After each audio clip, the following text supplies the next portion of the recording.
Magandang araw po sa inyong lahat. Ang video pong ito ay fellowship po namin at amin pong napagkasunduan ang mag-grill. Ang plano po namin ay ako ang mauuna dito para makapagpa-reserve kaagad ng plots na meron pong lamesa at upuan. Ngunit pagdating ko po ng 6:30 dito ay halos occupied na po lahat ng upuan at lamesa. Ngunit kung kayo po ay nagtataka kung bakit may araw na ng 6:30, ako po ay nakapagsimula ng pagbibideo ng mga 7 na po. Kaya po medyo maliwanag na. Ngunit nung ako po ay dumating dito ay 6:30 pa po ng umaga. Ganon pa man, kami po ay nag-decide na dito na lamang po kumuha ng space sa may lupa sapagkat meron din naman po kaming dalang mga folding table. At dito po sa part na ito ay nag-umpisa na rin po kaming mag-grill habang hinihintay pa namin yung iba naming kasama. At inuna muna po namin itong talong na i-grill. At makikita nyo naman ang tagabantay ng talong. Napakaganda po ng pwesto. Nandito na rin po si James at Mary. At hindi rin po nagtagal ay dumating na rin po sina Mary Ann, Rodel, Kent and Meldy. Kompleto na po kaming lahat. Kaya naman inumpisahan na rin ni Brother Rodel na i-purberiten or i-prepare ang kanyang grillan. At para na rin po mas mapabilis ang aming pagluluto. At kung inyo pong mapapansin ay nag-uumpisa na rin po kaming mag-grill ng kambayado. Heto po at nagliliyab na rin ang grillan ni Rodel. Kasama niya rin po si Ken na nagpiprepare ng iba pa po naming mga iihawin. Nasasabik na rin po ang mga bata kaya naman napakembot si Gab. At eto naman po si James and Mary. Sila po yung naggagayat nung mga nagrill na po na kambayado or karning baboy. At nag-umpisa na nga rin pong mag-ihaw si Rodel and Kent. Ayan po ang tulingan at pusit. At si Mary Ann and Meldy ay nagpiprepare din po ng iba pa po naming mga pagkain. Barbecue! Barbecue! Barbecue! Barbecue! Barbecue! Barbecue! Barbecue!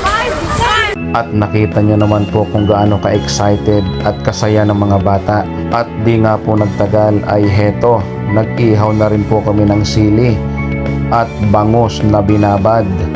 Meron din po kaming barbecue na tinusog at hotdog. At hindi nga rin po nagtagal, nung naluto na pong lahat ay heto, nag-umpisa na po kami na magdasal muna upang ipagpasalamat ang lahat ng biyaya na bigay sa atin ng mahal na Panginoon. Ito po ang isa sa pinaka-importante, ang ipagpasalamat ang lahat po ng biyayang natatanggap natin sa araw-araw. After nga po namin magdasal at heto, nagkanya-kanyang sandok na po dahil gutom na rin po ang mga bata. At syempre, pati na rin po matatanda. Meron po kaming kamatis, inihaw na talong with bagoong or alamang. Meron din pong inihaw na sili, okra, tulingan, itlog na maalat, hotdog, salat, barbecue, at yun pong isa ay zucchini. Hindi ko po alam kung anong tawag sa Tagalog. Meron din pong inihaw na pusit at bangus. At sa pang-dessert naman po ay meron kaming pakwan at sinukmani na dala-dala po ni Mary Ann. Hindi lamang po na ipakita sa video ang sinukmani, pero talagang napakasarap din po.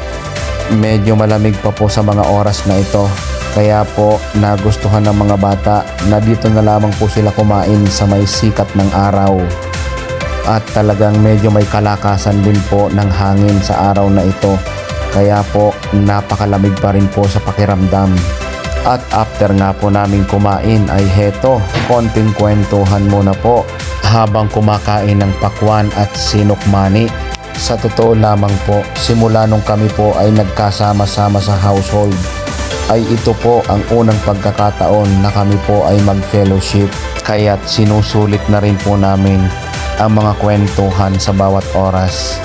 At dahil nga po tumitingkad na rin ang init at lumalakas ang hangin, ay heto, napag-isipan po namin itayo na rin ang daladala ni Rodel na malaking tent.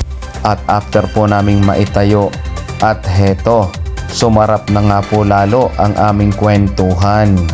Hindi ko po nabanggit kanina pero meron din po kaming ubas at saka po tinapay na pwedeng palamanan ng hotdog. Natapos na po kami sa aming pananghalian, ngunit napakarami pa rin pong tirang pagkain. Sa totoo lamang po, kaming lahat ay wala pong almusal, kaya naman napatodo po ang kain namin ng pananghalian. At heto, nagpapahinga muna po kami at syempre nagpapababa na rin po ng aming mga kinain. At kung inyo pong mapapansin sa aking pagdating kanina ay kokonti pa lamang po ang tao, ngunit ngayon po ay halos mapuno na po itong grill plot sa sobrang dami ng tao. Ganito po talaga ang naging kagawian ng mga tao dito kapag maganda po ang panahon. Sila po ay pumupunta sa labas upang mag-grill at syempre ito na rin po ang family bonding nila. At kung mapapansin nyo po na kami kumakain muli, yun pong aming kain kanina ay alas 11 na po ng tanghali at sa mga oras pong ito ay alas 5 na po ng hapon, kaya't kami po ay kumakain muli. Marami pa po kami mga pagkain na hindi naluluto, ngunit ito po ay napagdesisyon na naming i-grill pa rin kahit po kami po ay mga nakapagkain na upang ito po ay hindi masira. Talaga namang nakakatuwa po kasi kahit mga bata ay talagang napakasaya sa amin pong fellowship na ito. Hindi ko lang po na i-video, ngunit pagdating po ng alas 6 ay nag-decide na po kami na maglinis na upang magpaalam na rin po sa bawat isa sapagkat may kanya-kanya pa rin pong pasok kinabukasan. At sa mga oras pong ito ay talaga naman pong nakakalungkot dahil ayaw pa rin po talaga ng mga bata na maghiwa-hiwalay, ngunit kailangan na po naming umuwi. Heto po at nagtulong-tulong na rin po kami na hakutin ang amin pong mga kagamitan. Buong araw po kaming nagstay dito, ngunit kagaya po ng sinabi ko kanina, dahil ito po ay first time naming mag-fellowship ay talagang nakakabitin pa rin po. At kung 24 hours lamang po ang sikat ng araw ay baka magstay pa rin po kami dito. Muli ako po ay nagpapasalamat sa inyo sa akin pong bago and lumang household. Nagpapasalamat ako sa inyo, brothers and sisters in Couples for Christ. Ang pananabik natin kaninang umaga sa isa't isa ay napalitan ngayon ng kalungkutan dahil maagang natapos ang ating fellowship. At akin pong palaging ipagdarasal na sana'y patuloy tayong bigyan ng kalakasan ng pangangatawan ng mahal na Panginoon upang tayo ay makapag-set ulit ng ganitong mga fellowship. Hindi man tayo magkakasama sa iisang household, ngunit naandun pa rin po ang bonding at connection natin sa bawat isa. Namiss din po namin yung iba naming mga household na hindi nakarating dito. Muli, ako po ay taos-pusong nagpapasalamat sa inyo at sana'y patuloy tayong gabayan ng mahal na Panginoon. God bless po sa ating lahat. Maraming salamat po.